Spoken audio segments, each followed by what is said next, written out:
Ginhiwat kang First Antique Badminton Club ang friendly game sa Binarayan Gym.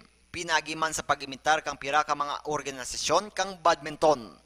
Ginpangunahan man ni Congressman Paulo Javier ang aktibidades nga mismo tana membro kag sarang nagapatigayon sakdag sa amo nga sports.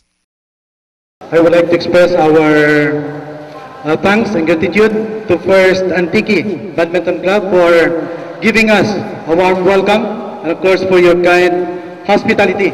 Thank you so much, and may these games will continue later on. And once again, in behalf of the Sportsville Executive Badminton Club led by Mr. Ong Kim Sing. Palakpakan si Mr. Ong Kim Sing. Of course, the rest of the members of the club. Palakpakan naman. So I will of course, palakpakan naman the presence of the people from the Republic of Korea. Palakpakan ta, ha? Palakpakan ta sila for having bring here a good game. So this is for the First Badminton Club. Thank you so much. Para sa Ko Patrol, Peter Saldivar.